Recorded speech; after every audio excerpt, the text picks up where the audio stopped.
Hi, Patrick here. Have Cheetah Will View. Welcome to Eight Questions with. And tonight we are talking to filmmaker, screenwriter Darren James King, also known as Dazza. Is it Dazza that we're going with?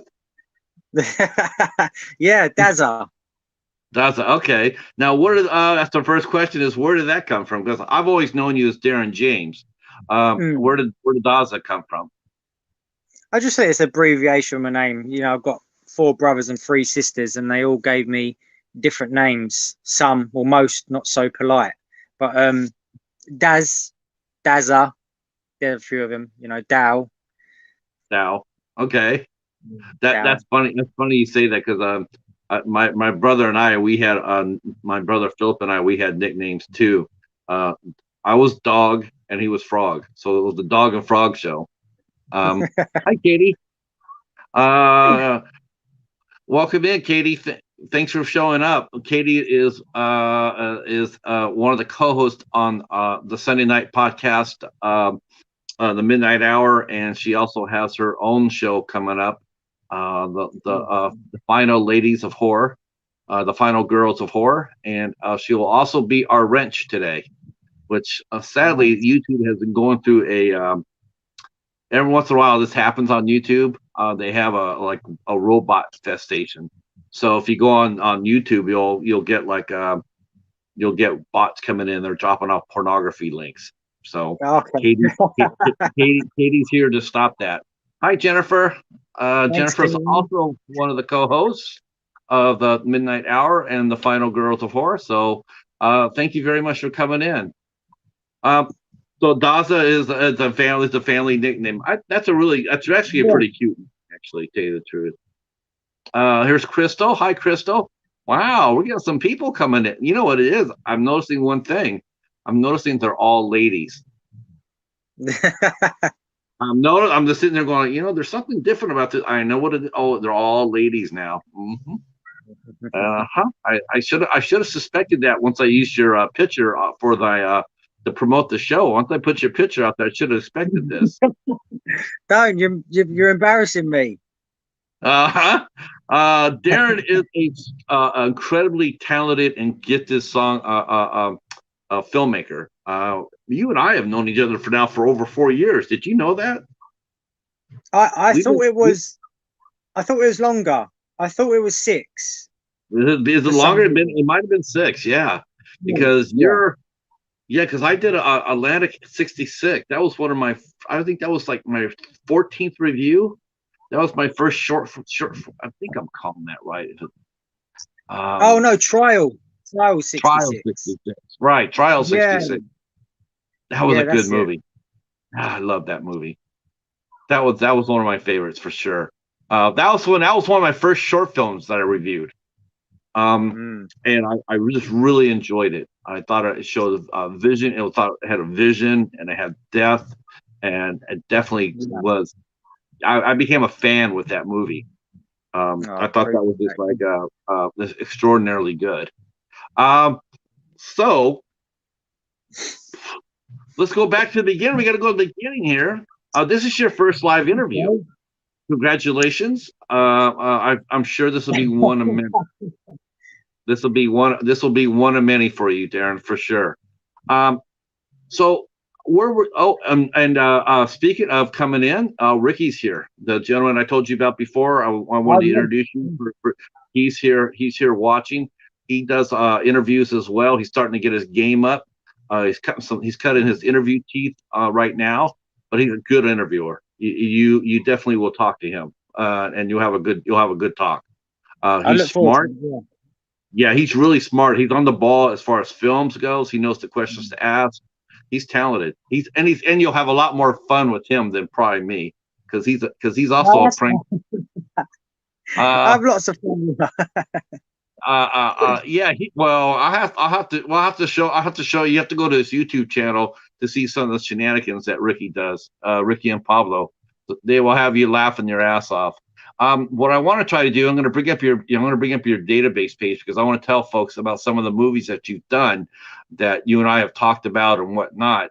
I've Yeah. also reviewed. I think I reviewed 4 of your films. I've reviewed Trial Yeah. 66, Soft Hands, The Edge, Looters. and now April. Yeah, no, you've done Looters as well. This I one, think which you've one? done Looters. I think you've done Looters, Tutors, and Blood Feud. I think you've done both of them. Okay. Um, Yeah, see, I don't necessarily, I like sticking with talented artists. Like, there's an actor named Timothy Cox that I work with, that I like watching his films because he'll send me his new short films, and I like reviewing them because his movies are really that strong. And I'm really, I'm a huge fan, and like yours, so I tend to just follow that. When there's somebody really talented there. um, I'll tell you which one I have done. I see. Oh, I have that movie. I Am Hooligan. okay. Yep. Yep. Well, I was The just one I was just acting in that one. When now, I was just an actor in that one. now you and I think I think I had met you. I think you were gosh, it might be even longer than that because I remember when you were telling me about looter tutors and sawed off shooters. I remember that. I Yeah. remember you telling me about that. I don't think I covered that one. I did do Trial 66 though. Why is that not listed on here? That's a great movie.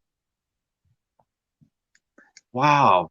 That's not, it's not listed among your credits. We'll have to fix that. It And it you're should be on at the the block. bottom.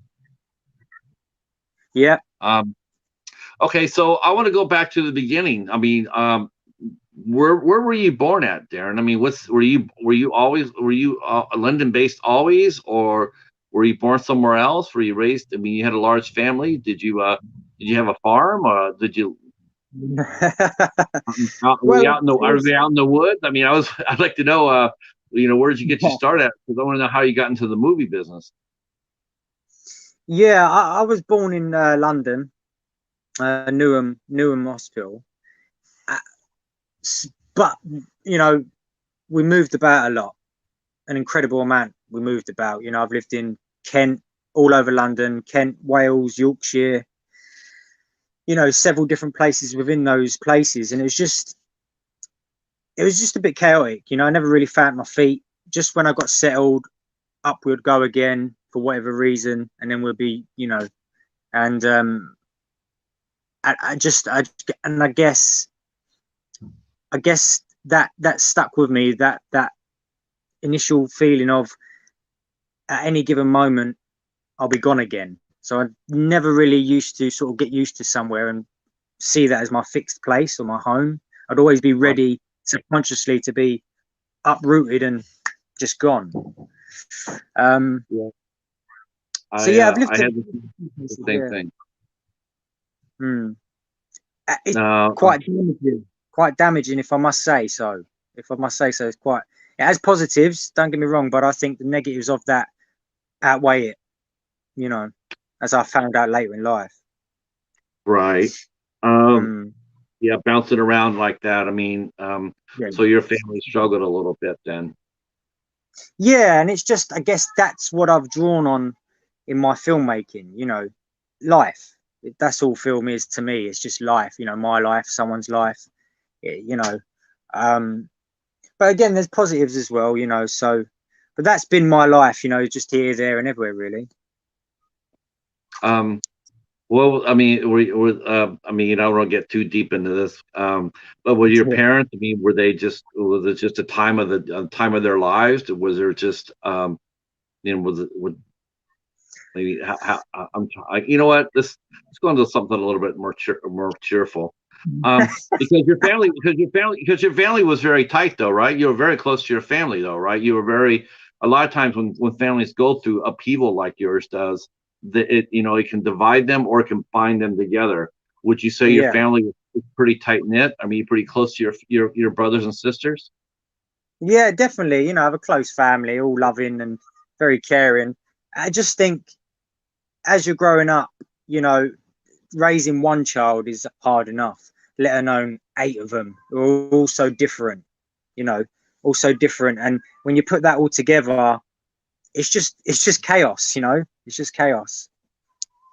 I, now, did you have to share? Because I grew up a lot like this too. I grew up with very poor, and my mother wasn't the shining example of motherhood. Um, and I shared rooms, with there's like four brothers in one room. Um, it was which sucked in one respect, but it was also somewhat fun in others, because Yeah, you play games and whatnot. I mean, was that sort of cool. something you guys did when you were growing up? Did you sleep on bunk beds or Yeah, yeah, share a bedroom? yeah, Yeah. yeah, Um, 100%, 100%. All now that what as well, now what was the first time you recognized like television? Because I'm sure that's probably what you watched a lot. Did you watch a lot of television as a kid, or were you always outside, playing with your friends? I I think we live in a very different generation now. I was always outside, just running around playing, um, making do with nothing. And whereas today it's all about technology, films more so. I did watch a lot of films, yeah, watch films and TV growing up, but I was just an outdoors kid running around, making up things, making up games, and it was good fun. Yeah. So you're outside a lot. I mean, school and whatnot, and friends and family and whatnot.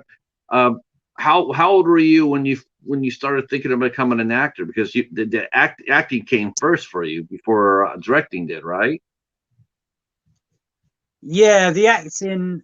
I guess I always had this sort of performer in me. Before I even knew it was acting, we had like a little camera recorder and was making up little sketches and characters, and I guess I carried that through to my sort of adulthood. But it was only really when I was about 17, 18 that I had a bit more understanding towards it. And to be honest, I didn't know that was an option. I didn't know I could be that. It's just I don't know why. It's just something I didn't know I could be. You know. Right. Um, so about 18, I sort of pursued it, and my teacher, my drama teacher, Claire Gordon, a beautiful lady. Just she is the apart from family, she's the fundamental one person that is why I am um, doing what I do today. Really, she drove that confidence in me when I didn't see it. I didn't see that I had the ability to be an actor, or I wasn't good enough. Um, and she encouraged me and sat me down many times when she didn't have to. Um, and really gave me some good advice along the way. And I still talk to her now, which is really nice. It is very nice. I'm sure she's probably the least surprised of anybody at your success because she knew it was there all along. She did, yeah, she did. It's something I saw in others, and that she see in me. And it's a really nice thing, and I'll always remember it. You know, um, so yeah,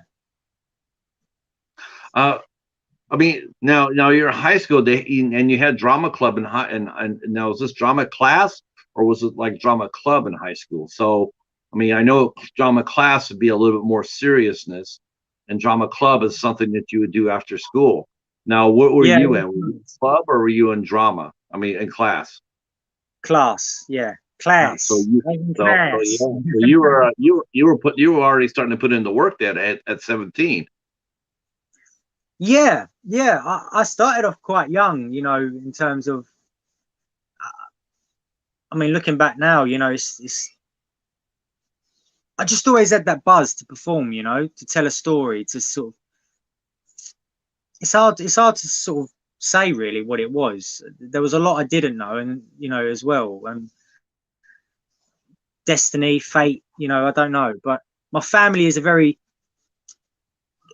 what can I say, very musical. My dad plays the guitar very well. He's been in a few bands. Um, again, my brother Paul, he makes films as well. So it's in the blood somewhere. It's in the blood. All this Right. That's telling. right. Yeah. So you came from a family of creatives, of artists. You were your folks were artists, and your siblings were as well. Yeah. So that must have been, and they supported you, when you sat there and said, I'm going to become an actor. I mean, whereas a lot of parents might roll their eyes at that, your parents were like, hell yeah, they were supportive of you.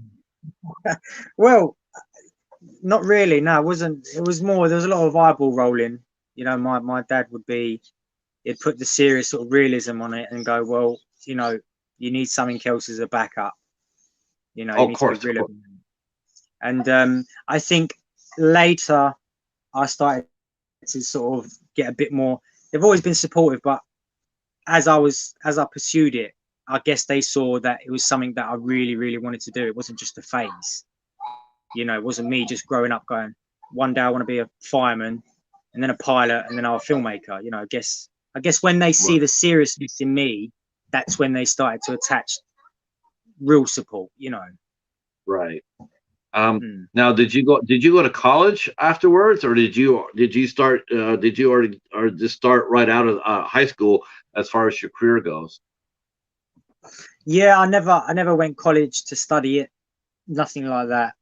I No, and looking back, I wouldn't change that if I'm honest. In my no, no. I'm opinion. glad. You know what? I'm glad you didn't. I don't Mm, think you'd be quite the storyteller you are now if you went to college. To be honest with you. yeah, yeah, I agree. There's a lot they don't teach you in college, and you're paying. I mean, the prices on these things, the money that all these students are paying out is absolute. If you want to learn, my idea, my opinion is, if you want to learn how to make a film, go and make one. That'll teach you everything you need to know, because filmmaking is 90% working with people before anything else. You know, that's the hardest thing about filmmaking for me, is working with people. Uh, yeah, I mean, because especially if you have to do, especially if you're doing your own producing, you have to go chase down your own financials, because that seems to be the hardest part about making a movie. It's not the process itself, but to raise the money to make the movie. Mm. Yeah, Um, what finding was the finding money what, is what incredibly difficult. what was the first movie you worked on as an actor? Oh, for the life of me, I can't think that far. Probably, it was probably one of my own films, if I'm honest. Thinking back, it's probably one of my earlier films that I was again at the helm of, because I just felt no one really wanted. From a young age, I just decided to not let my dream be in somebody's own, someone else's hands. If this was something I was going to be doing, I had to invest in myself before you can, even dare to ask someone else to invest in you. I just felt that it's that step you take. Um, Right. so I can't remember what part it was, but it would have been one of my own projects. It would have been one of my own Uh, pieces. yeah, I think it was probably the looters, tutors, and sawn off shooters. Yeah, yeah, yeah, something around that mark. Now, how did you? I mean, how did you? I mean, you got into a gritty film right off the bat. I mean, now that must have been an interesting choice, though.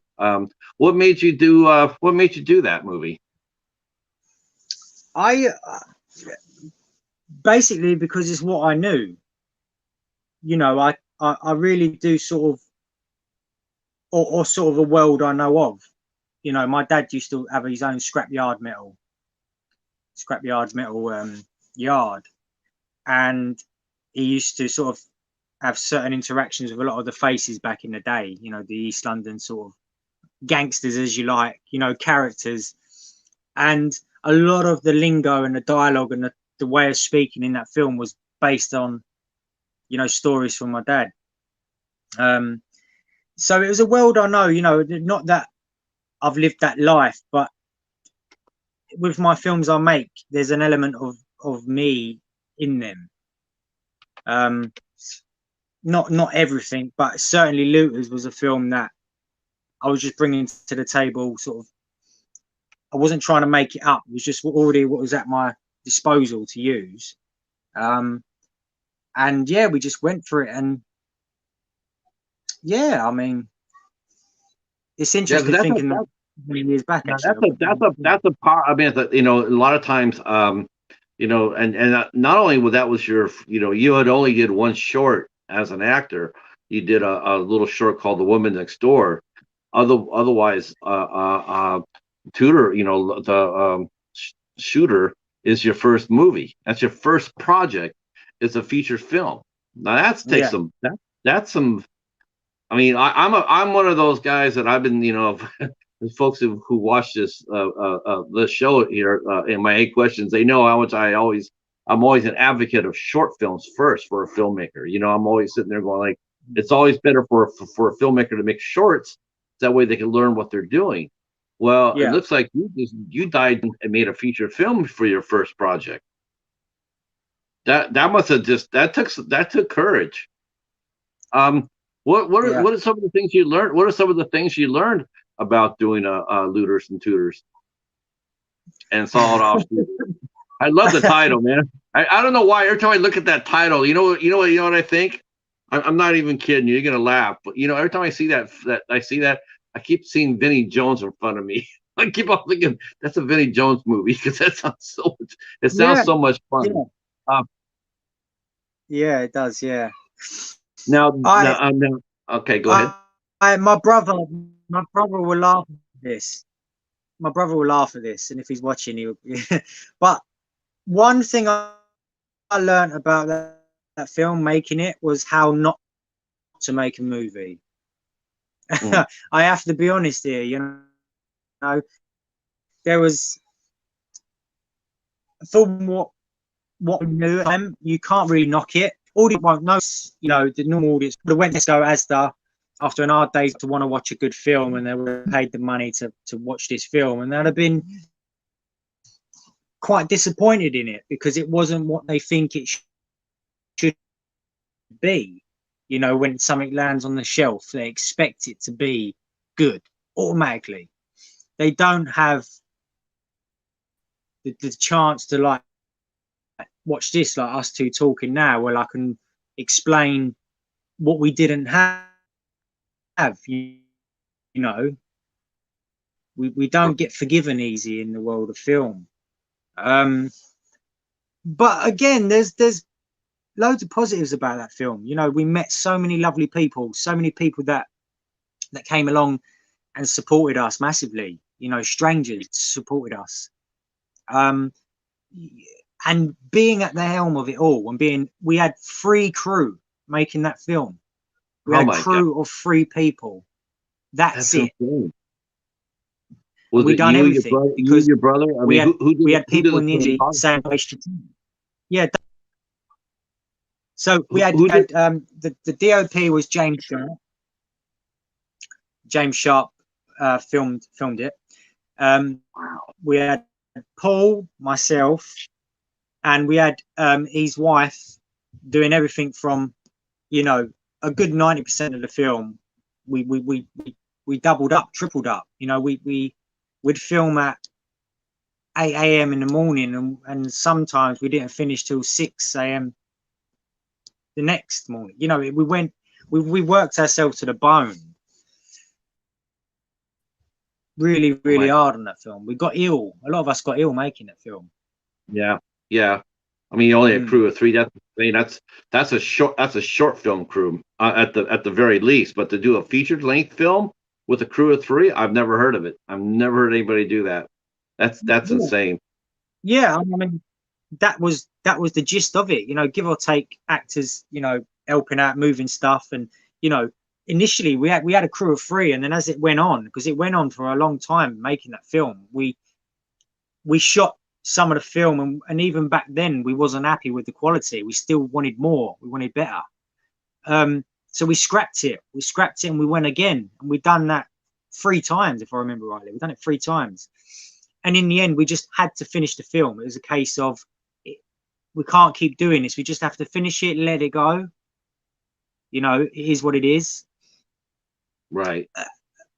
Part of that reason was because we didn't know certain stuff, so we didn't know the best plan of attack. You know, granted, but what a blessing it was to make that film. We achieved what so many people are still thinking about doing today. And that's why I always remember. But going back, I mean, if you could do it Mm, again, would you have done the short film before you would have did it? no, no. That's honest. That's honest. Yeah, I would have done the same thing, because it just taught me so much. A short film wouldn't have taught me really. You know, you learn so much about people, and I keep coming back to people because that's what a film set is. You know, we're a gathering of people coming together to try and make something. So I think Right. the more you understand how someone works, the better you can get from them.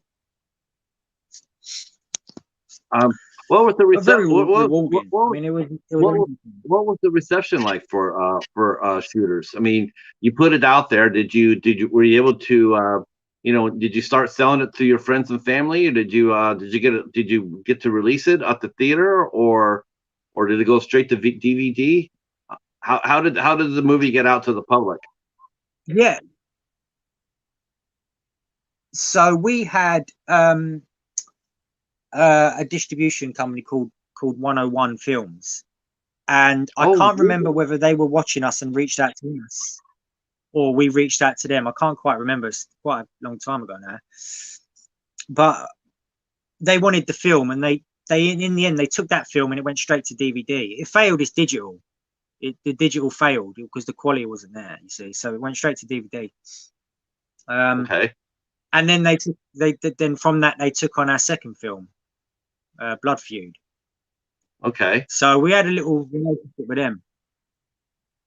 They saw the. I know 101 Films. I've seen them over here. In fact, I got a couple of their movies. They're still around. Yeah, that's it. Yeah, so we were very blessed to have a company want to take it on and risk it, because that's basically what's happening. You know, it's all a risk Right. on how it would do.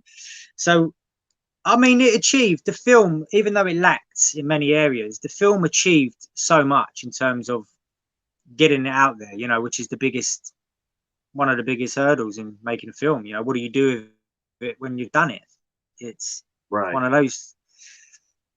A lot of films sit on the shelf. They never see the light of day. It's funny. It's like I'll tell you what's really funny is like I was trying to get a movie this week, and I said, okay, let me go on eBay. I went to shop for it. I went to eBay, and it has a well-known cast. It's an American-made movie, and lo and behold, the only place I could find it was over in Europe. I couldn't find it here. I couldn't find the movie, and then I found out they didn't even release it over here. It hasn't been released here in the States. So I mean, you got to get your movie out on any level. It takes yeah, especially a first time filmmaker. So I mean, now that you made that Honestly, first, yeah. now that you made Shooters, and I mean, it must give you just tremendous confidence.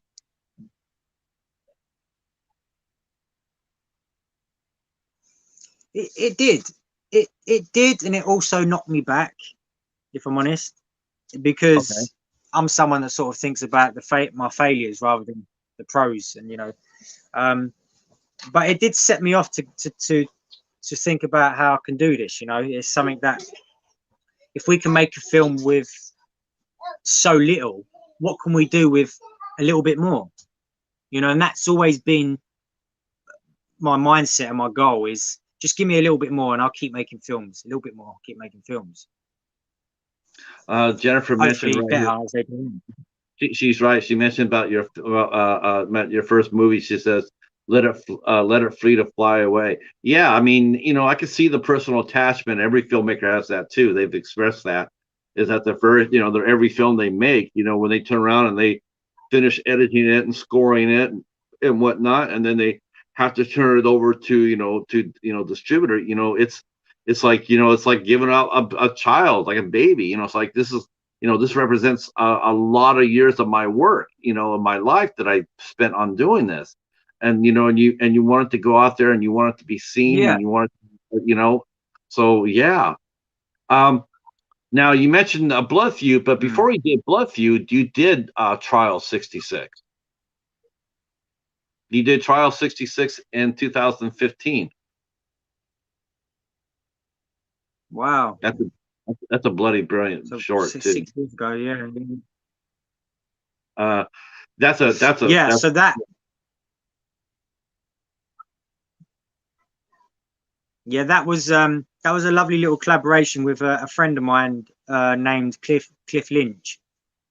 Um, and he's a great singer. He has a band as well, and he's a musician, but he also acts as well. And again, it's so long ago. I'm sorry, my memory is quite bad, but it's one of those things. It's like let's do something, something, and that's from there. We sort of batted up some ideas, and we ended up doing Trial 66. And again, for being so new into the craft, we we it was. I think it was a beautiful little short, that shines a light on a very serious subject. Yeah. That was my introduction to you was Trial 66. That was my first film of yours that I Yeah. reviewed, and you Mm. can see that. Yeah, it was extraordinary. I will try. I will definitely link the review to it here. I'll try to find a copy. It might be on YouTube. It might be. So I'll put it on there. I think But yeah, I tried to find it, but I can't find it. now at the same time that I'll have you're to try directing, again. you're also doing a lot of you're still acting at the same time as you're directing.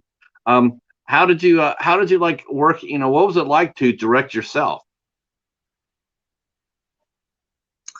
Um, I it's difficult. I'm such a perfectionist in all aspects, and I push and push and push everyone. But when I was obviously making the films that I'm in, I try not to act in them. I really do. I don't write films to put myself in, unless Right. I'm writing it specifically for me to play. Um, because I know how important the casting stage is, and I am one that does believe typecast is good. It's good if you have a typecast. I think it's a massive asset. Oh, yeah. You don't want to, you don't want to So spread if you yourself get stuck thin. playing the same role, okay. Yeah, I think be great in one field rather than spread yourself thinly in many different fields and then be a bit washy with it. Um, Again, the acting is just due to letdowns. I wasn't meant to act in April.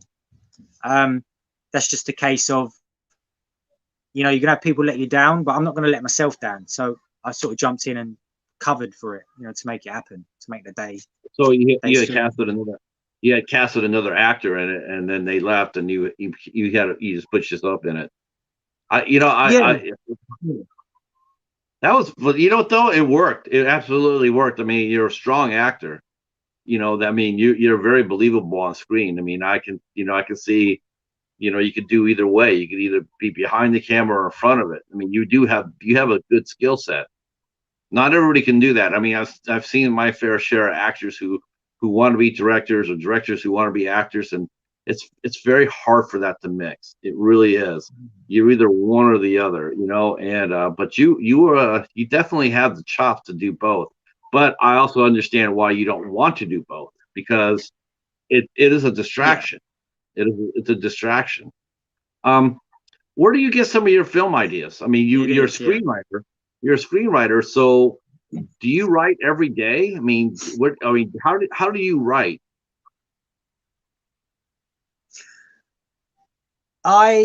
Yeah, I write every day in some way, shape, or form. The amount I write every day varies. Sometimes I'm only writing, little ideas down, but I'm always at it. I can't switch it off.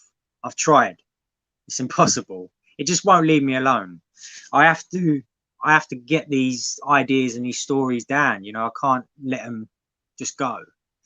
Um, the ideas just the more deeper I've come into the writing zone, um, the more I've realized knowing what you're writing. rather than just write from your head. It's knowing what you're writing, you know, and putting the big question, why are you writing that? So yeah, I write every day. Every day I'm at it, you know. On the train to work, I'm writing. On the train home, I'm writing. Whilst I'm working, I'm writing in my head. It's just constant. I would think that riding the subway or a train would just be a great inspiration. I mean, you look at the different people and you wonder who they are, where they come from, you know, what's their life story, you know, where they're going to next. I mean, it's got to be a wealth of possibilities there. You know, you're sitting there with a pencil or a paper, you know, whatnot, and you're sitting there, you know, the lady in wearing the purple hat, or the gentleman with the suit on, and you know, then you can write their their backstories. I mean, I've always thought that, you know, walking around in public areas like that is a tremendous asset for a screenwriter, you know, because you can create your own world, you can build your own world based on the people you see. Totally And agree. Yeah, 100%. Yeah, yeah. um, Go on, Patrick. yeah, you're very diversified. This one thing I have to sit there and say is, like, you know, like, I know that you mentioned this when we first met, you know, when we were talking about the gangster movies, and you were, you know, actually then I remember you saying how, yes, that's what you known, but you didn't want to do that your whole career. You wanted to break away from just doing gangster movies, hooligan movies. You wanted to break away from that. You know, I think that in some respects you're right. Typecast might work for some things, but as far as a film director goes, I don't necessarily think it does. I think it's good to do different things, to show your range, to show that you can tell a story, because your films are, they're you've done drama, you've done thrillers, you've done crime dramas. That's a Yeah. genre itself. I mean, you've done a lot of different things that you know, showing your range. Um, Mm. Now the only thing I don't know, and because I don't know for sure because I hadn't seen it, but I wasn't, you know, I know the title's really cute, but I'm not sure if it's a comedy or not, and that would be Shooters. But have you done a comedy yet? Because I haven't known, I haven't seen that yet of you. But have you done a comedy film? And I think it's the only last thing that you haven't done yet. I mean, as Yeah, far as and like the I'll tell drama, you why. oh, you haven't done a horror yet either. No, yeah, two things I haven't done is oh no, sci-fi as well. There's quite a few I haven't done, but coming back to comedy, the reason I haven't done comedy is because with comedy you have to make people laugh, and if you don't, it's not a comedy. So it's something that has to be funny. With serious film, you know, you get away with a lot more. It's easier You know, it's easier to make dark films, you know, that are not necessarily nice to watch than it is to create, you know, like a rom-com or an out-and-out comedy. It's very difficult to make people laugh, you know, and if that's what you're setting out to do, you it has to be the top draw, you know. You don't get really forgiven. So I guess that's just, I've steered clear for now because I don't think, yeah, I just think comedy right now is not something I want to pursue because of that reason, really. it's funny, we were talking about this in a stream yesterday, and they were doing they're talking about there's a group of film reviewers called themselves the Cinema Squad, and they were talking about the Golden Globe nomination. And one of the reviewers, he commented that he says that he doesn't think that comedy will ever recover right now. You know, it's in a really bad spot. You know, and I agree. I think comedy is pretty much dead right now. I think that we have censored it. We have censored it to death. I don't see it really coming. You can't really say anything anymore to be funny. You just can't say it. You risk your career if you do. It's a Yeah, form of censor. Yeah. yeah, yeah. It's Um, you're banging. It's so limited now. You don't know what to touch. You know, so political. You don't know. Yeah, there's no funny no more. It's Yeah, it's got to be it's got to be frustrating, because if comedy's today, what's tomorrow? I mean, it's got to be frustrating as a screenwriter and a director to be hemmed in. Like, what can I do? What can I say? How far can I go without risking to be, without being, canceled, or stepped on, or have my Mm, voice stifled. Um, which is really what it's, to me, it's like that's another reason why that made April so impressive, is that, and also, the Edge, and also Soft yeah, Hands, is that you're able to tell your story fearlessly without any sort of restriction. You wanted to say what you wanted to say, and you did so. Um, there's been some film writers, and filmmakers, and you can sense they're holding back a little bit because they're not really sure how far they can go, and they're not really willing to risk, to show risk. And yeah, I really found that that's been a hallmark of yours, though, Darren, is that you have been fearless. You have stated what you're going to say, and the damn with whatever anybody else thinks. So I hope that doesn't mm, change. I don't think it will. Um, but talk to us a little bit, because I really like this movie. I thought it was a tremendous forward step for you, and that is Soft Hands. Um, you made Soft Hands, and then you made The Edge. Two powerful short films. They were among my favorites of the year. I believe I picked them both for my top tens, my top 20s. Just like April will make my end of the year list as one of the best movies I saw this year. Um, Yeah, yeah, I liked April. I liked April quite a bit, but I also love Soft Hands, and I also loved The Edge. The Edge was yeah, hard because I grew up in that atmosphere, like that, the domestic right, abuse.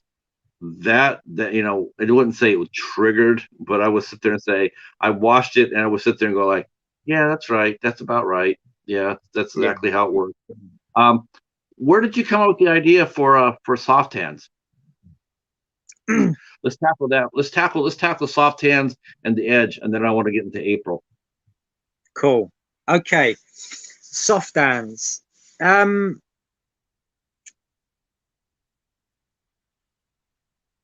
soft hands was a piece that um I wanted to be clear about, and there's a beautiful thing in life that's slowly vanishing, and it's called opinion.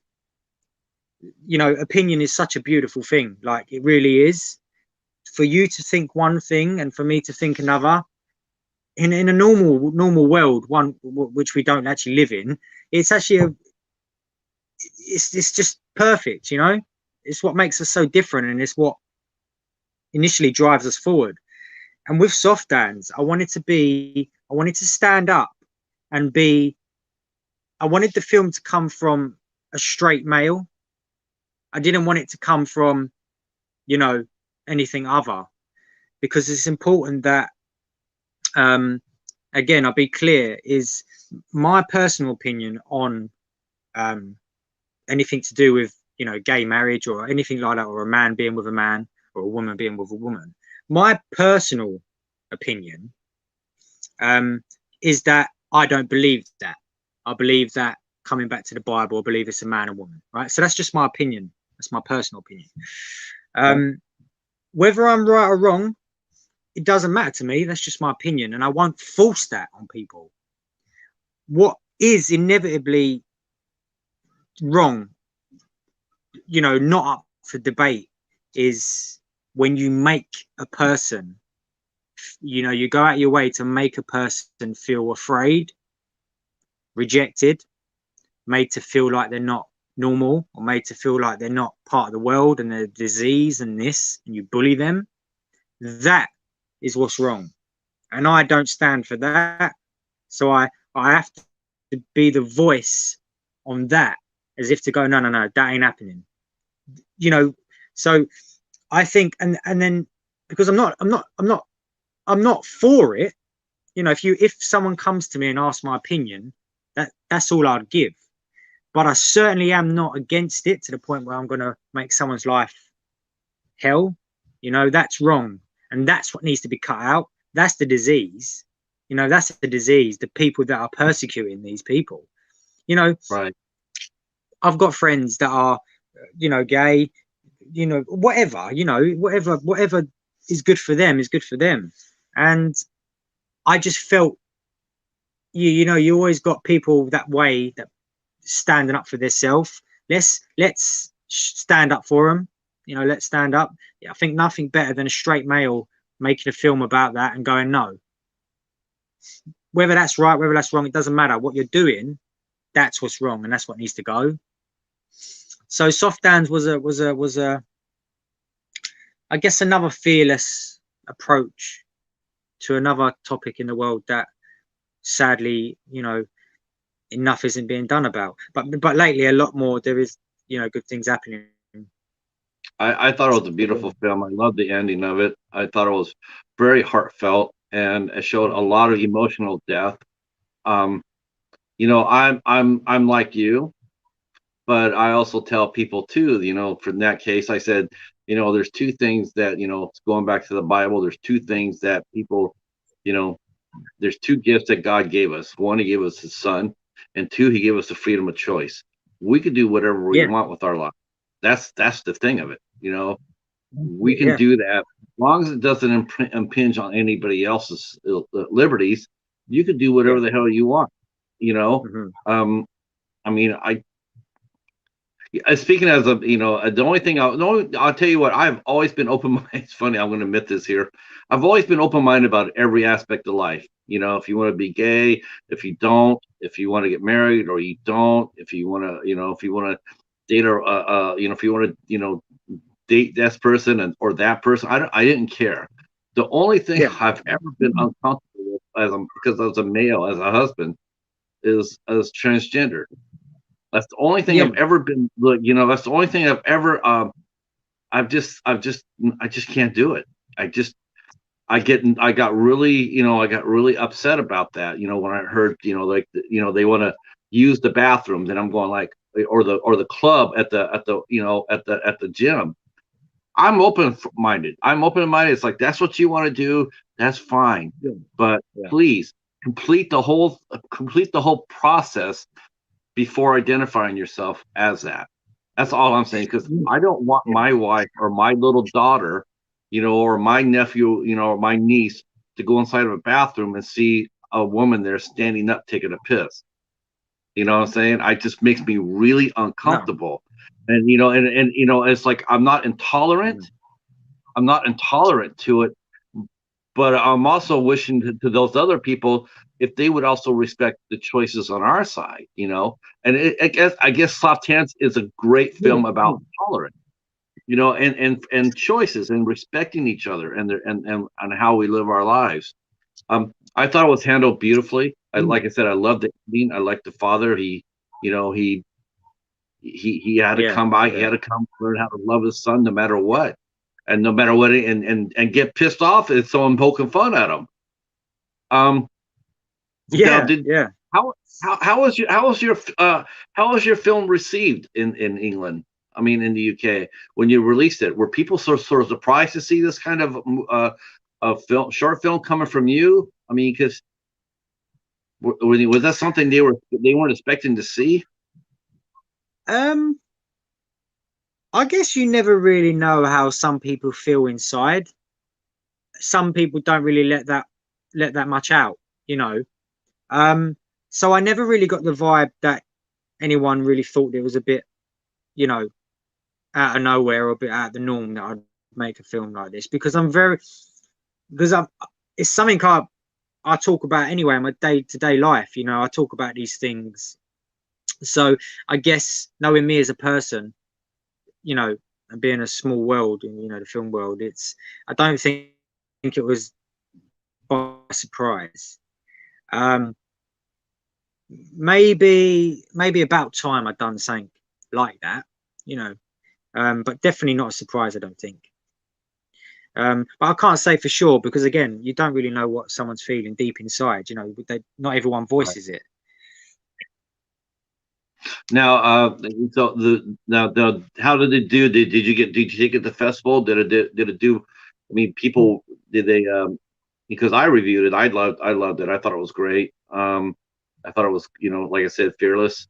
Um, Yeah. and I mean, I'm glad that did you win any awards for the film? Did people come up to you and say that was some strong writing? How did you?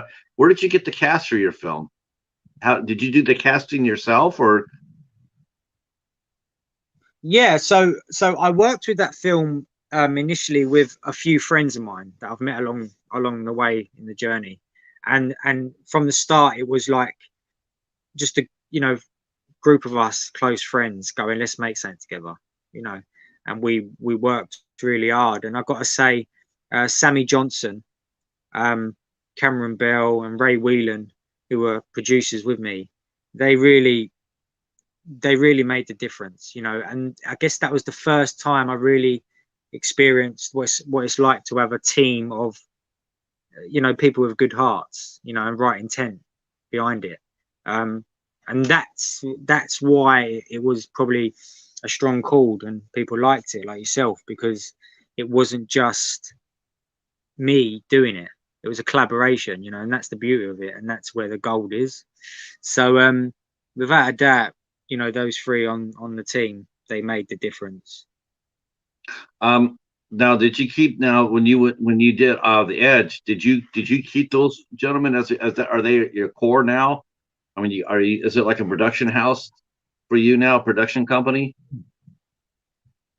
Um, it wasn't like that for the Edge, no, because the Edge was written and produced by Donna Taylor, and she's a really, really, again, she deals with lots of real life themes and social dilemmas, and she really is great. And actually, I recommend you having an interview with her, Patrick, sometime. Formidable force, with such a nice heart, doing it for the right reason, to evoke change, and but yeah, because it's a small world, so you sort of do a project with someone, and then you then go, oh, you recommend them, and then you put them forward, and next thing you know, you're sort of making films, and you see them again on them films. Because of course Dean was in Soft Hands, and then The Edge. Same with Donna. I guess it's that helping each other out. You have to help each other out. Um, Is it a pretty good? Yeah, do you have like a pretty good film community around where you live at? I mean, there's a lot of talented people. You guys collaborate with. yeah, 100%. You find what works. You know, or there's a saying, better the devil you know. So it's like, if it works, stick with that. If you branch out too much, you might find yourself in some deep waters that can sort of play a big hindrance on a project. So with low budget filmmaking, you definitely rely on, oh, I know that person, they were great in this and they're lovely. Let's work with them because they can act, they're right for the part, and we know we're not going to get hurt by them. So there is a big part of that in the industry. Yeah, I was gonna say. I mean, you. I mean, it's sort of weird that we mentioned it that way. I mean, a lot of it has to do with like word of mouth, right? I mean, you can't get it, or I mean, do your auditions yourself? I mean, how do you do that? Do you invite people to come out audition self tape or in person? Yeah, a few And do times. Yeah, I all of the above there, Patrick. I as of late, I do online where people send me their show reels, or I ask them to do a self tape. But and in person, you have such a great day. For the people that audition and for yourself, you really get to see another side as opposed to doing it online. You really get to see their personality, which is very important. Something you kind of lose when it's online, if I'm honest. Um, Yeah, but I can see that. yeah, but nevertheless, it's all relative. It's all important, and word of mouth is a massive aspect. I've had people call me up when they make a film, and say, how was this person to work with? You know, and again, I will be honest always, you know, because it's not about just saying nice things for the sake of it. The last thing I Yeah. want to do is recommend someone that I think might be complicated or might be this. So I'll just be Right. open and say, well, I experienced this. And then I let them decide whether they want to work with that, you know? I'm not there to stop someone getting a job. Um, but yeah, I mean, you know, because of the COVID outbreak, you know, you sort of you work with what you can, and online self tapes is one of those things at the minute. You guys were locked down. You guys were locked down a lot longer than we were. It seemed like. It seemed like. I mean, you know, we were opening back up, and you guys are still doing the lockdown. How hard was it to get back up and running after the pandemic? I think for the independent film industry, it was if we can say this, it was a good thing in a sense. You know, it allowed the big boys to sort of stop their filming because they've, you know, got so many things going on and procedures and boxes to tick, and it allowed the independent film world to sort of go, you know what, we work just as hard as you lot, and it Yeah. did it helped things, you know. And it made the big boy distributors look at the work being brought up, you know, because that's all they had to work with. So it definitely helped out. You know what? That's brilliant. You said that because that's exactly how it was over here in the States. Like last summer, not 2021, but 2020. You know, all the Yeah, studios were shut down. They were all shut down, and so all these small independents were sneaking in movies. They were like movies like The Wretched and Relic and Swallow. They were popping up, and they were like number one at the box office. Um, uh, let me read this quick here. Our friend Jamie's here, says it took her friend 3 years to make his fan film because of COVID, but in spite of the setbacks, it turned out amazing. So yeah, yeah, I'm with you about that. I think independent film, if they were, and there's a lot of creativity. I mean, one thing I'm always amazed at when I talk to people, and I'll sit there and say, well, what was COVID like? And they'll sit there and say, oh, we worked. We worked through it. We couldn't do like massive productions, but we were able to make movies out. While the pandemic was happening, we were still yeah, able to make film. But the fact is, they're making them so small with a small amount of crew, that they were able yeah, to they were able to push those through. Whereas, yeah, Hollywood, they couldn't do that because every production's like Tom Cruise, yelling at his crew because he's got like 300 people on his crew.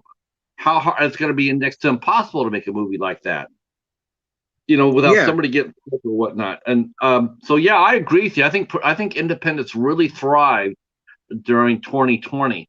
And unfortunately, and this is the sad thing about it, is that once everything got back up to somewhat normal, those indies that carried your ass, during the time where you didn't have nothing to put in the theaters, Yeah. you you shut them down again.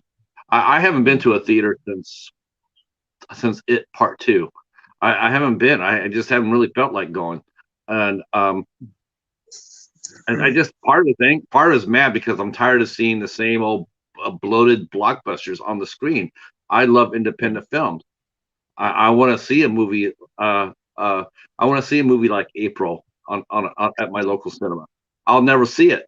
I'll never get a chance to see it because they're too busy putting out the next $300 million movie, and it's just Yeah, it's yeah, yeah. Um, yeah. It's a so shame. you kept on your you kept on you haven't I soft with the edge. This is the second short film you do that you've done, but this one too also has a social edge to it, has social commentary. This is because April does too. April is a social commentary. Yes, it's a Yeah, gangster film, but it's also social commentary. Um, yeah, yeah. so now you hear you're at the edge and you're working with Donna Taylor. How hard was that movie to film? I mean, It's, it must have been really difficult for some of the scenes. I mean, how did you direct your actors during the really hard scenes, during the domestic violence scenes? So for me, I didn't find it difficult at all. I yeah, I'm confident in what I do and why I'm doing it, so there's no need for me to feel embarrassed or shy or reserved.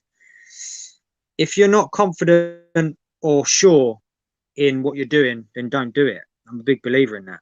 And I think that's why films can fail, because they show these scenes, but then they don't really believe it, or they're just doing it for the sake of it, or they're doing it just to gloss it up sometimes. Um, you see many films with references to sex and drug use and all that, but they don't really know that world. They're just doing it to tick a box. But with this film that was written and produced by Donna Taylor, which was a I found a beautiful film in a sense of a woman who goes through hell but keeps going, you know, to come out the other side and find her voice through not through the love of herself but through the love of her son. It's such a maternal thing that, it was a dark film and it was edgy, hence the edge, and her being on the edge. What's she gonna do? Is she gonna stand up for it, or is she gonna just cower down and be, but I didn't find it difficult. No, I don't. I really don't find these themes hard to do, but I know some people do. And it comes back to me as a director. If I can sum it up, what is a director? I would say a director is making your actors feel comfortable. Because when you're comfortable, you can relax, and when you're relaxed, you can get a better performance. It's all about trust. And with scenes like that, it's important that, like we did on The Edge, we gave the actors time. We didn't just shove a camera in their face and go, right, perform. It's a case where we sat down, we spoke about it, we tried different things. I didn't rush them fragile scenes. It's a case of when the actor's comfortable, then I'm ready. I'm not ready if my actor is in a bit of a state or they're nervous, because before they're an actor, they're human beings. We're made of feelings. We feel. If we do something wrong, we take that home with us. And we beat ourselves up. It's like, why did I do that? Or a common thing is an actor. Actors go away and they're like, damn, why didn't I do that better? I didn't give it my all. So I always give that. When I'm directing, I always make sure that I've gave the most to actors, so they can't go home with excuses to say, I could have done this, I could have done that.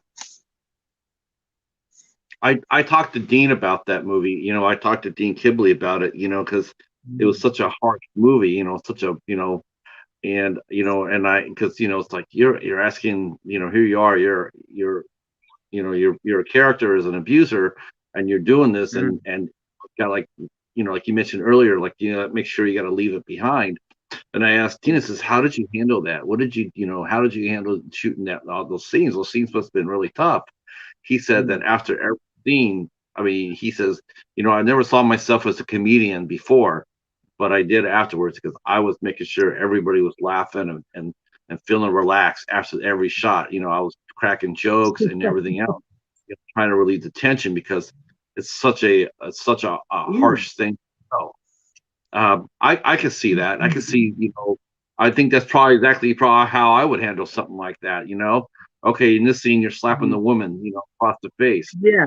That's heavy on you, and then when you say cut, it's like, holy, that's because it stains you a little bit. If you let it, it can stain you a little bit, because that's a harsh thing to act. He said he was cracked up. Yeah, Dean. Again, from the outside looking in, you look at these topics and be like, "Oh, that must have been a very serious film set." Not on my film sets. Not. It's like, let's have fun. We know when to be serious, and we know not to let any of that, the jokiness, leak into the final footage.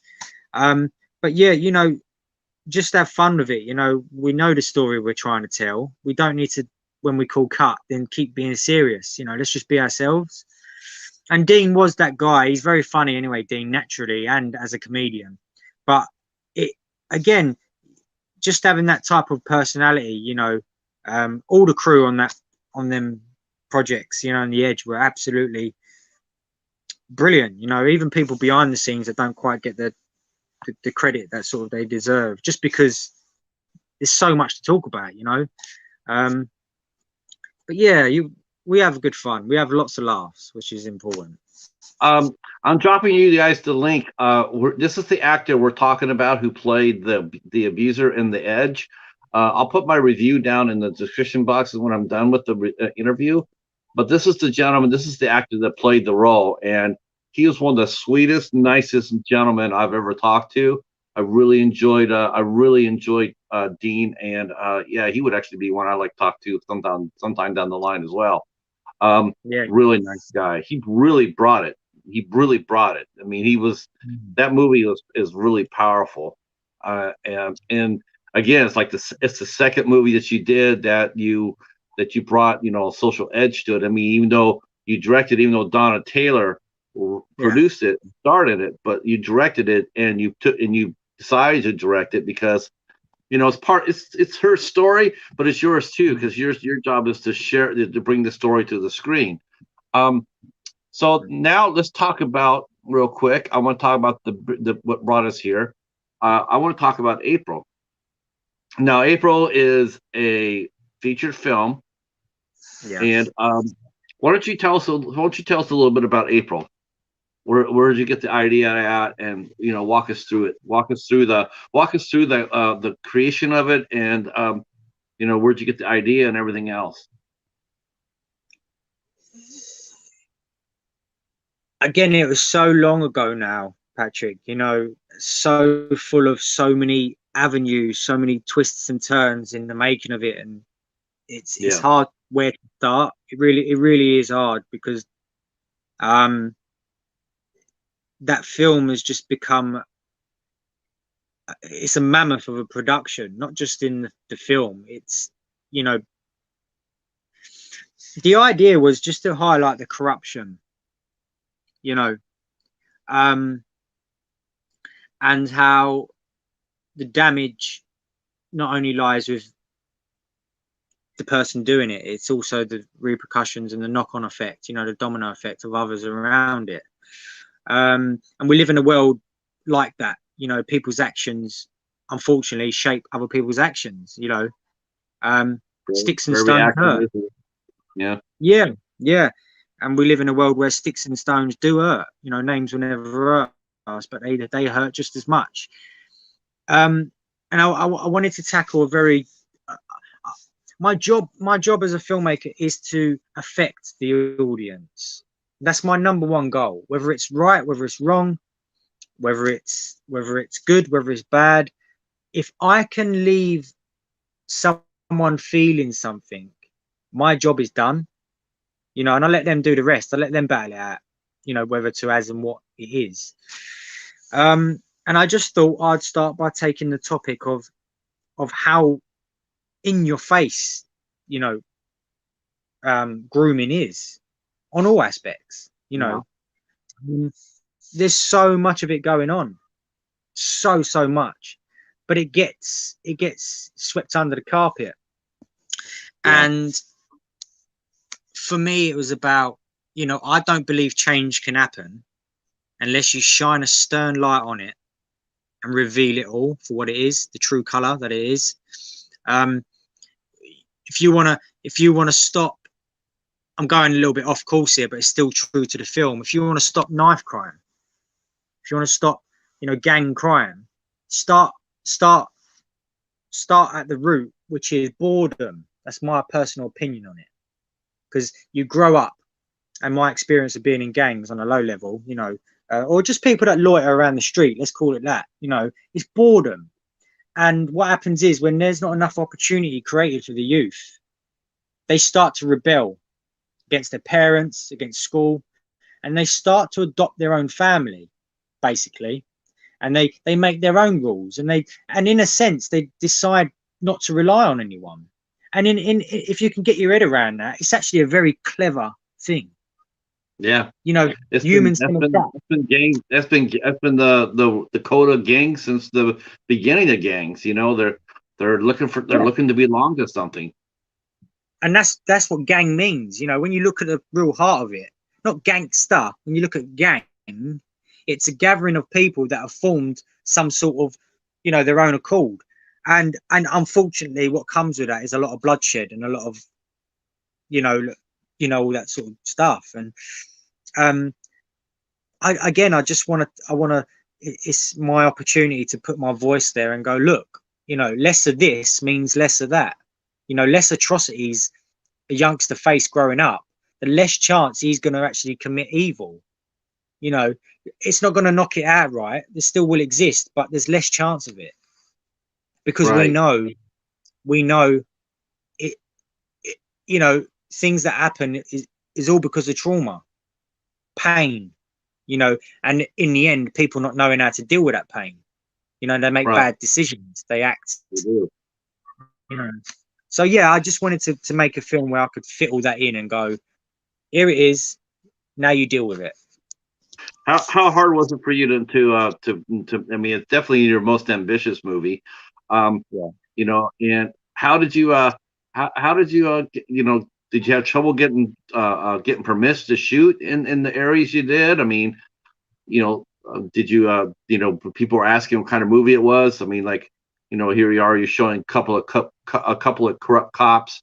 I mean, did people give you trouble over that, you know, over that aspect of it?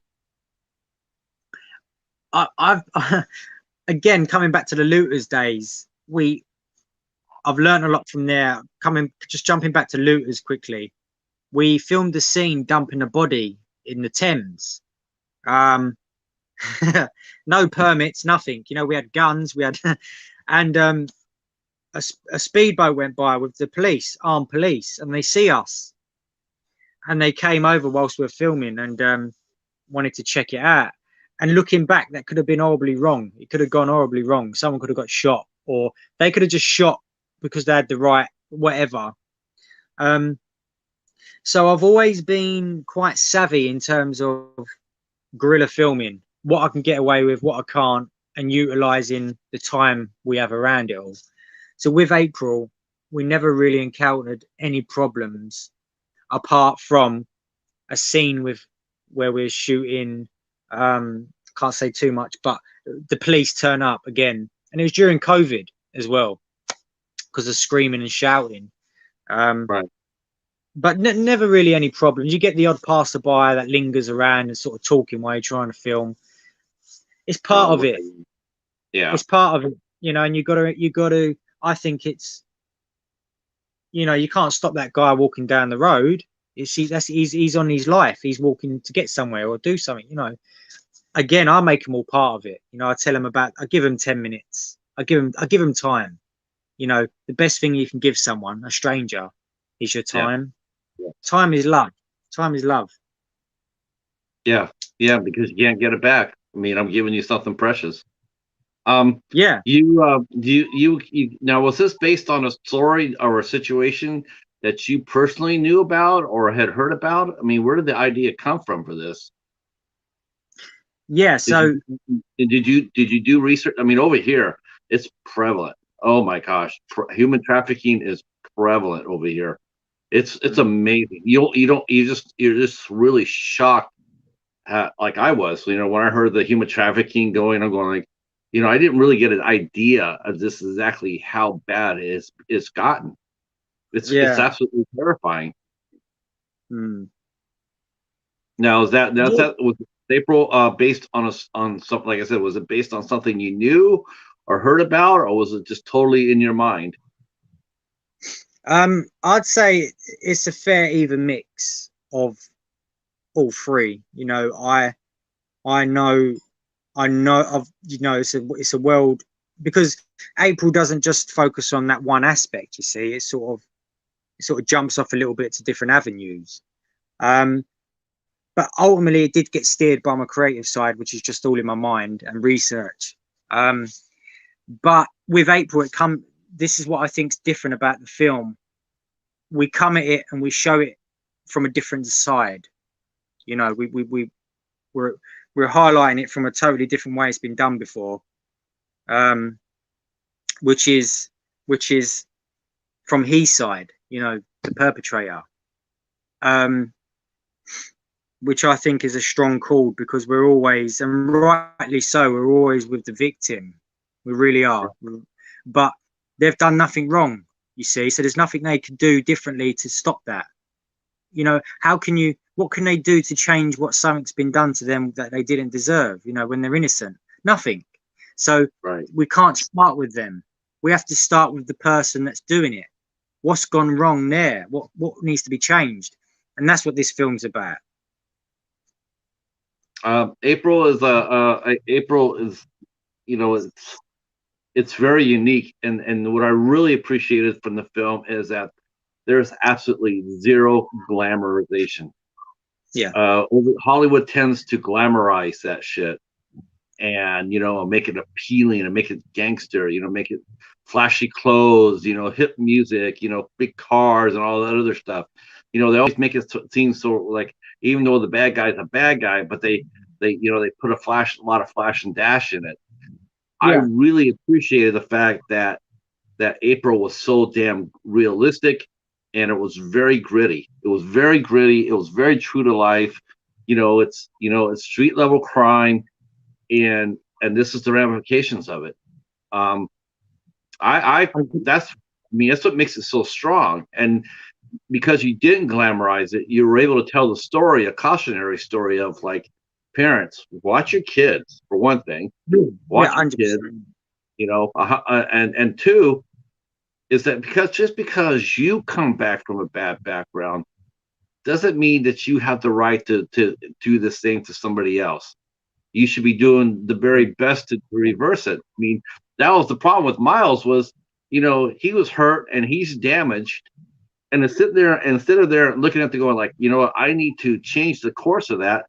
He became the very thing that he was a victim of, and it's very hard, like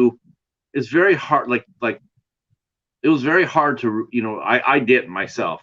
I couldn't root for him.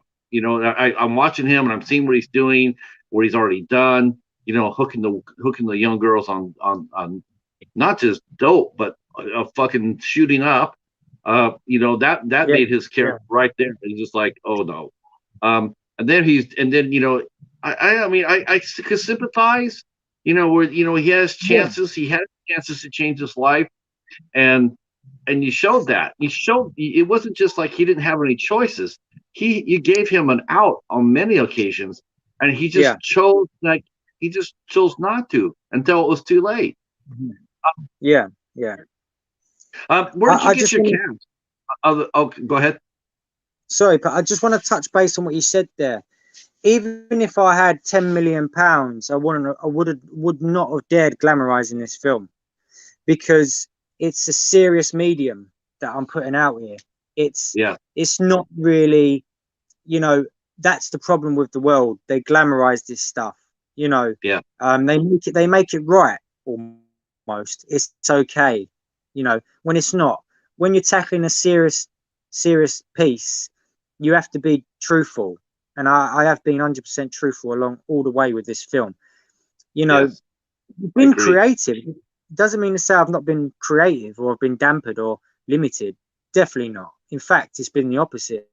But I didn't want to be part of the problem, Patrick.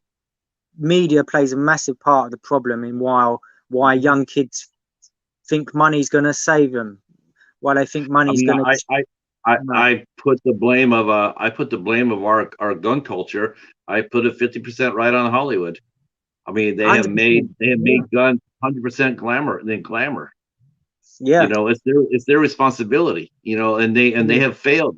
And it's so funny to watch all these actors cry against gun violence when they themselves are a major part of the reason why we have it.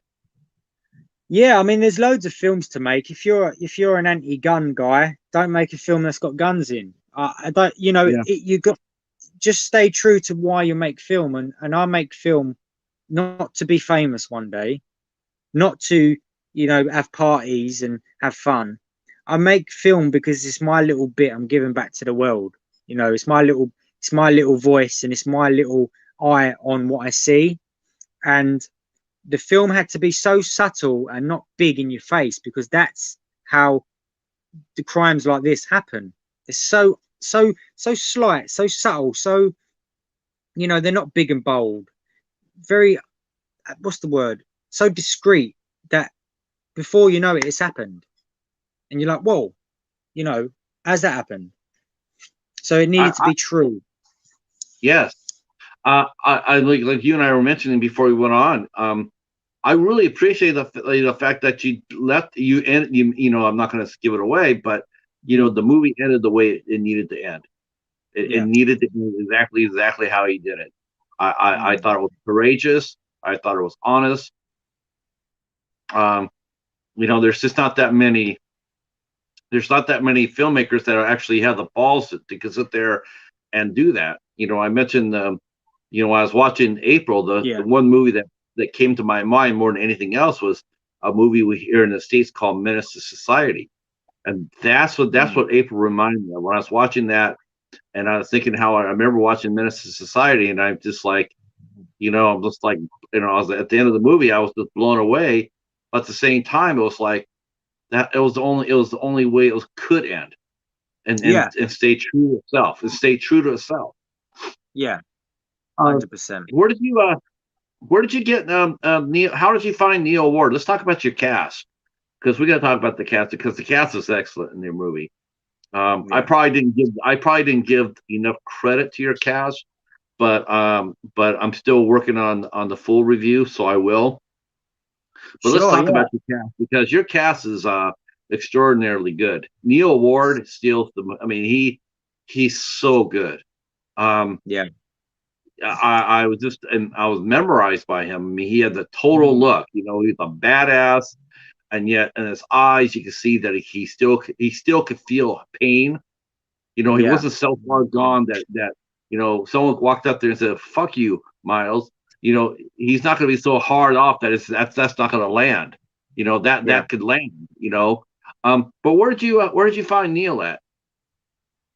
Yeah. Because it's important that we remember that we're not dealing with monsters, we're dealing with human beings. And that's what the most terrifying thing about this is.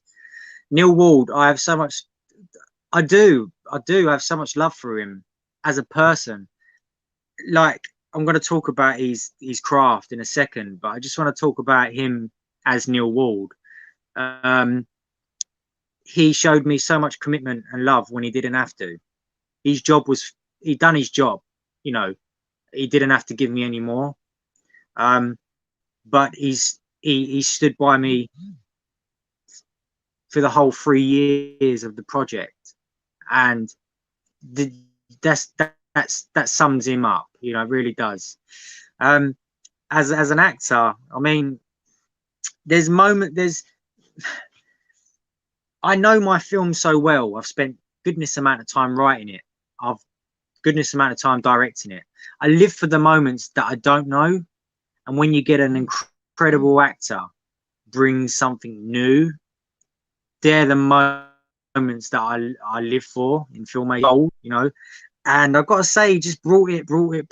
He brought so much I couldn't handle it. You know, it was just he he he has the look. He was perfect for the look, and what we needed.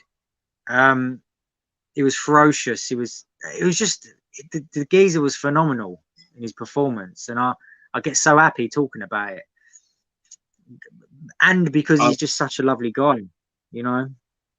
yeah, Um, he just seemed to elevate. You know, it seemed like to elevate it. You know, the rest of the cast. I mean, and you can't take your eyes off him when he's on screen. I mean, you're even when you're booing yeah, him, you still can't take your eyes off him. You know, you know, it's you can see you know he wears his heart on his sleeve. Um, not a very yeah, big heart, but it's still a heart he has, and he wears it on his sleeve. Um, yeah. I thought he was stellar. I thought he was very strong. Um, I, I, where did you? yeah, I think this performance from Neil will be. we've I've spoke to him about it. We've had a little deal. I'm so confident that this is going to drive him so much further on in his career. He's doing great things anyway, you know, but I just think I want to stand by my word. This is the one for him as an actor. Forget the film, you know, and the directing and whatever. I think him as an actor, this is going to be the one that, wow, you know, this is it. He deserves it. Like what a He gent, does. you know, guy, He incredible. does. Yeah, 100%. I really like the rest of the cast too. I like the young ladies that who the young lady who played April. Yeah. I thought she was very good. I mean, those first times that they had done that they'd actually done films, were there their first credits? Yeah, so Kira Lane, who plays April, that was if I think I'm right. That was her first film performance since leaving drama school or something like that. I'm not too sure, but it was her first thing. And I just got to touch on this young lady. You know, wow, just for a first major gig, which wasn't. I mean, come on, for her first part to be dealing with a playing a victim of, you know, what the nature of the film explores. I have to Right. give her credit. She was so, again, just so giving, you know, like putting herself out to make sure that everything's going to be all right. You know, do I need help with this? Do I need help with that? And I just felt that she was incredible. Like her performance was, it makes me smile inside. You know, it's like one of these things that Yeah, you can't see. she was very believable. Yeah, very Um, natural. um, I thought the chemistry between her and Sophie um, was really good too. Sophie, who played Chloe, I thought those two Mhm. really. Oh, you could definitely tell that they were friends, and Yeah. you know, Sophie also, you know, she had also, you know, she also had contributed her part into what was going on too. And then she turned around and when she tried to come back to it, you know, April's sitting there saying how, you know, Yeah. she's doing it out of jealousy, where she's actually doing it out of sisterly love and regret Mm. and pain. Um, I thought she was a stellar. I thought she did a really nice job. Um, Now, Absolutely. where The girls were, did you have brilliant. casting? Did you have casting calls for your parts for that? I mean, was that all self tapes? No, not all. It was a blend. You know, it was on some times. You know, it was a case of last minute things. Oh, we need someone. Someone's pulled out. Um, but on the general consensus, it was thought about. You know, and again, it's people I knew. You know, it's people I knew of. Um, Neil Wald, I didn't know Neil Wald at the time. What happened was I was at with Donna Taylor. I was at one of her events where she was showing her film, and I remember we went later to a bar to have a few drinks, and I remember meeting this guy, Neil Wald. He came over politely, and he said, you know, we had a little chat, and he left me his card, you know, his acting card, and I put that Okay. card in this jacket, in my jacket that I hadn't worn for a long time, and when I was making the film, I was like, who could play this character? I need someone. It heavily relies on someone just being incredible. Like, and I was stuck. I wasn't feeling it. There was good actors around, but I just wasn't feeling it. And I went in this jacket and I pulled out this card and I see the card and I thought, oh, and I watched something of this guy and I was like, that's incredible. And then I looked at the card and I realized that was him, you know. So I messaged him and we met up and we had a good chat at Waterloo. We had a good chat for a good few hours, just being honest about the project, you know, what it was and what it weren't. And he invested from that day. He come on board and he gave me 100% of him. And I just thank all the actors and the crew for their hard work. And thank you for having trust in me, because there was times where, again, opinions would be they didn't agree, but I'm glad they respected me and trusted me that that's the way we were going. So nothing but love for them all. Um, so I have this. I mean, now has April been released properly yet in the UK? No, I've just signed a distribution deal in um where is it? Is it North America? Um, so I'm not too sure. It's worldwide distribution. What's the company's name? Bayview Oh, Entertainment. yeah, I know Bayview. Yeah, Oh, yeah. cool. They're Yeah, up and coming. They're up and coming. yeah, yeah. So beggars can't be choosers, and although we like in our minds go, oh, I want Lionsgate or Universal, we have to do the best with what we've got and where we're at. And No, I don't. You know what?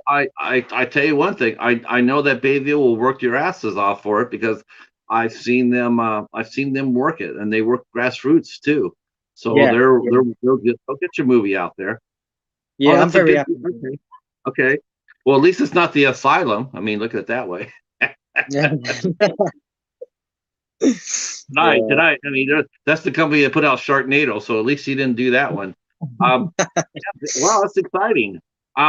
So what's next for Darren? What are you gonna be doing next? You're gonna be out there promoting April once it gets a proper release, right? Yeah, yeah. You know what, Patrick? I almost like to let the films do the talking. Can you hear me? Yeah, I can hear you. Oh, we might have lost him. Can you hear me now? There you are. I'm back. Yeah, you're back. What's next? Are you gonna be promoting April once it gets released? Yeah, yeah. Now you That's got anything on the sorry, you've that's gone gonna in. be fun. That's gonna be fun for you, right? Because this will be your full time. Will this be your full time? Will this be your first time truly promoting a feature length film at this level? Yeah, yeah, yeah. With a much more mature, you know, mindset. I was just a kid when I was made my previous films. I was young. I was a kid. Now I'm, a bit more mature. I think, um, and I think what's next is, just carrying on doing what I'm doing. I know why I want to make films now. Didn't quite know that back then. I know now why, and um, you know, I enjoy it incredibly. I see it as a healing platform. Because ultimately everyone's broken in some way, shape, or form, and I guess it's my caring nature where I want to be helped myself. I want to be helped, and I know people out there want to be helped too. And I know I can use the media as a platform to help these people. You know, it really does encourage some people when they see TV is such a massive influencer. Let's use it in the right way because it does a hell of a job in the wrong way, doesn't it? It really does Yeah, mislead people, yeah. pollute Destroy people's mind. society. So I just want to use it for the right way, encourage people, never give up, you know, the list goes on. I just want to enjoy my time while I do it. And yeah, I mean, who knows what's next? I've got untold of stories that I want to pursue. It's just I can't say what will take off yet because that's the future, and I guess I live in the present at the minute. Sure, sure. Um, Um, I'm gonna. I don't know if they have, but I'm gonna open it up for like a few minutes here. If you have any questions to ask our guest, Darren James King, please feel free to drop them in the chat, and I will feed them over to Darren. And yeah, uh, so we should talk about something that happened on April because um, it's something that's totally unusual, and I have to ask you, what did you think of it when it happened? And that was because you said, a lot of people come up to you and they say, hey, I want to be a part of the movie, or I've heard this person, or what do you think of this person, or can this person get a part, or you hear that all the time. So so what made you trust me when I came up there and did that to you? Because I thought, for one thing, I thought you were going to snap my head off. I really did. I thought you're going to come back and sit there and say, dude, you're not a casting agent. What are you doing? But you were very gracious and let me have my say.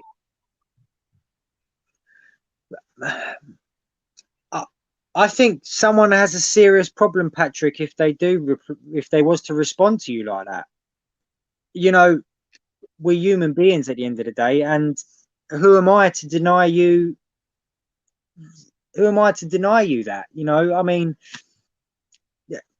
But if you have 100 people, I mean, you got 100 people coming at you. When the next movie that you announce, right? Because this movie's gonna make you. This movie's gonna make your presence a lot more. But you know how that goes. It's like you announce your next project, and now 100 people want to be a part of it, and they all want to sit there and they all want to say, "Hey, Darren, hey, Darren, hey, Darren, hey, Dazza," and they're all gonna want something. So you have to learn how to say no. You have to sit there and say, "Yeah," it's like, or But I think, knew. yeah, I think it's a case of knowing what you're saying no to. Before it's gonna rain, you look at the sky and you can see the clouds going grey. Before it rains, and then you can say, "Oh, it's gonna rain." Again, knowing people, so when someone comes up to me and says, "Oh, I've got this idea," or whatever, first of all, within a second, I weigh up these signs, whether it's worth me listening to or investing any time into. So with you, Patrick, you're a lovely man. We have a history. You've followed my films, so instantly the signs were, it's a clear sky. It's not going to rain. It's one of these things. It's with respect back to you. It's like, let me hear what you got to say. And 9 times out of 10, Patrick, I'm wrong. So yeah, Because I was holding my breath. I was sitting there going like, boy, I don't want this to come back on me. But I really believed in I believed what I was saying so much that I had to try. I just felt like I have to at least try. And and I was so happy that I was so happy because I have to sit there and say I felt completely vindicated. So vindicated. I was sitting there, I was like a proud papa. I was sitting there going like, there's that, like I said, we were talking before, like the one scene we were talking about, and it's the most important scene of the damn movie. And I felt like, oh my, so that's what it feels like when it goes right, because it's like, that is so freaking cool.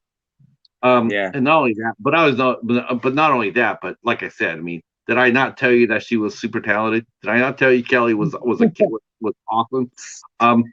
I guess it was sort of a little bit of a, from my own past. I've had a good record for finding good music.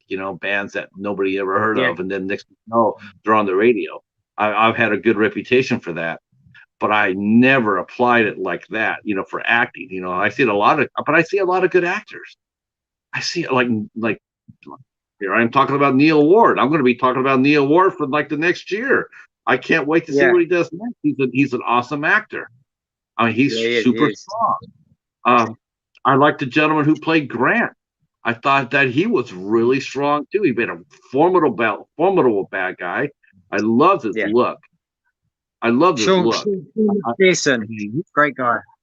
Yeah. Dean Kibley.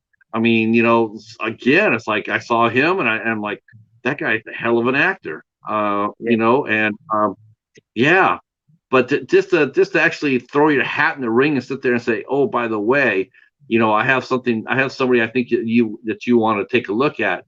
I just know that's not done in Hollywood. That's not done in movies because it's like there's a protocol. Like you go to casting. You get it's like I'm not an agent. I was like I'm not an agent. But I was so happy. And Kelly, if you're listening to this, which I know you said you're going to be listening to the replay, I can tell you right now that I love you and I was so proud of you. It brought tears to my eyes. I thought you and Neil's scene just absolutely kicked ass, and I can't wait to see what you do next. I can't wait to see what you do next, Darren. I really am. I'm very excited. I appreciate it. I can't wait to get my review up. Um, oh Yeah, yeah, I'm looking forward to this. I'm looking at here. Kelly will. Ricky's got to go, but I'll connect you guys.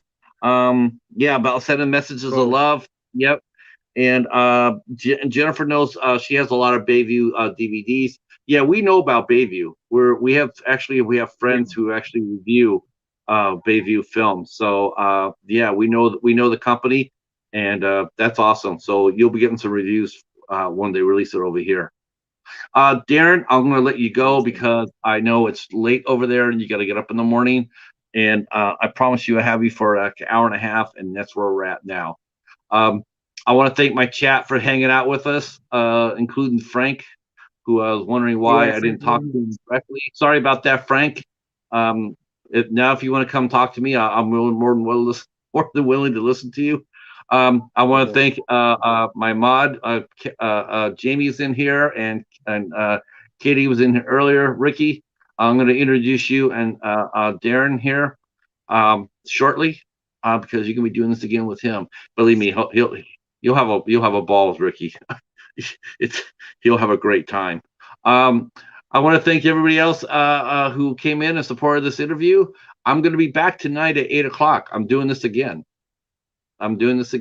We will be talking to actress and producer Alexis Iacano. I can't wait for you to come back and meet her. She is just an amazing human being. I can't wait till you meet her. And tomorrow night, 8 o'clock, we will have Night from the Night Watch Zone. He'll be here, and he's a fellow film critic. He does. He and I, and along with a couple of other folks, Coriander and our friend Ben, we do a IFC show.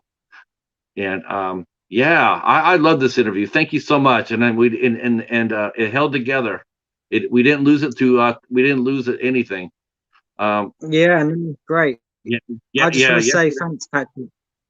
Oh, no Yeah, I problem. want to It's thank you. my honor, Really really. appreciate it. My honor. I'm so happy to be able to meet you face to face, and I look forward to talking to you again really soon.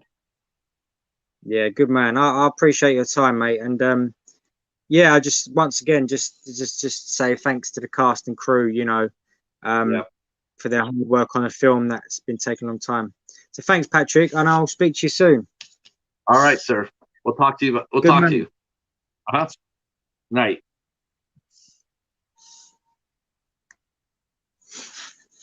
Okay. Always happens. It always happens.